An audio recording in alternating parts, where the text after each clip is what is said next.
Most civilized people are out of touch with reality because they confuse the world as it is with the world as they think about it and talk about it and describe it. For on the one hand, there is the real world, and on the other, a whole system of symbols about that world which we have in our minds. These are very, very useful symbols. All civilization depends on them. But like all good things, they have their disadvantages, and the principal disadvantage of symbols is that we confuse them with reality, just as we confuse money with actual wealth, and our names about ourselves, our ideas of ourselves, our images of ourselves with ourselves. Now, of course, reality, from a philosopher's point of view, is a dangerous word. A philosopher will ask me, what do I mean by reality? Am I talking about the physical world of nature? Or am I talking about a spiritual world? Or what? And to that I have a very simple answer. When we talk about the material world, that is actually a philosophical concept. So in the same way, if I say that reality is spiritual, that's also a philosophical concept. And reality itself is not a concept. Reality is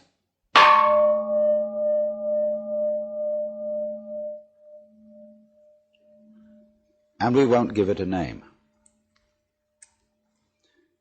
Now, it's amazing what doesn't exist in the real world.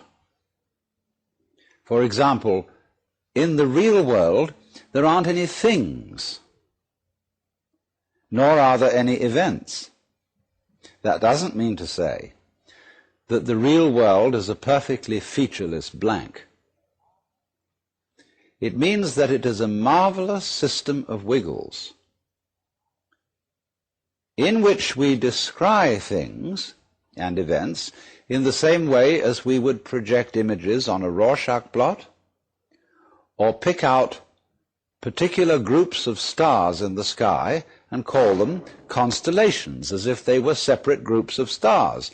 Well, they're groups of stars in the mind's eye, in our system of concepts. They are not out there as constellations already grouped in the sky.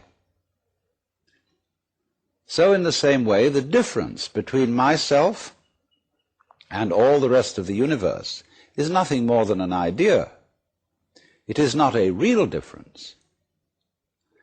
And meditation is the way in which we come to feel our basic inseparability from the whole universe. And what that requires is that we shut up.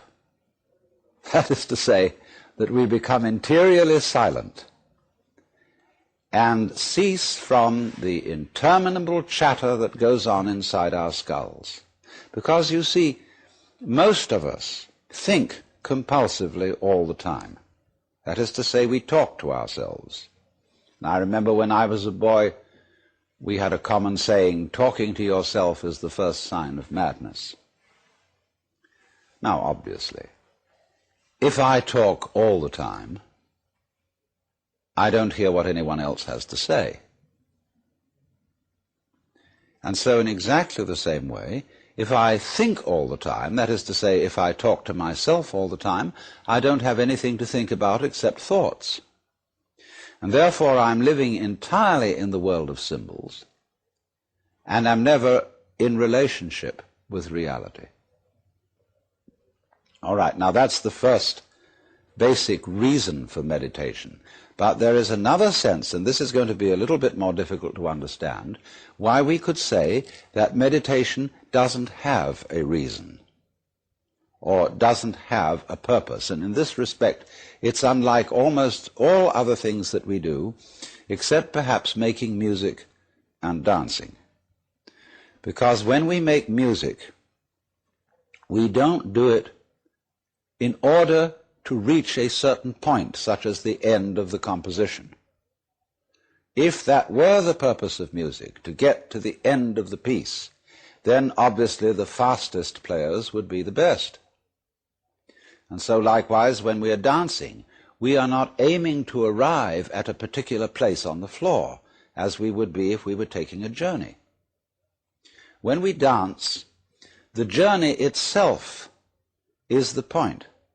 When we play music, the playing itself is the point. And exactly the same thing is true in meditation. Meditation is the discovery that the point of life is always arrived at in the immediate moment. And therefore, if you meditate for an ulterior motive, that is to say, to improve your mind, to improve your character, to be more efficient in life, you've got your eye on the future and you are not meditating. Because the future is a concept. It doesn't exist.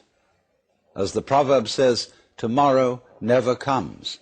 There is no such thing as tomorrow. There never will be, because time is always now. And that's one of the things we discover when we stop talking to ourselves and stop thinking. We find there is only a present, only an eternal now. So, it's funny then, isn't it, that one meditates for no reason at all, except we could say for the enjoyment of it. And here I would interpose the essential principle that meditation is supposed to be fun. It's not something you do as a grim duty. The trouble with religion, as we know it, is that it is so mixed up with grim duties. We do it because it's good for you. It's a kind of self-punishment. Well, meditation, when correctly done, has nothing to do with all that. It's a kind of digging the present. It's a kind of grooving with the eternal now. And brings us into a state of peace where we can understand that the point of life, the place where it's at, is simply here and now.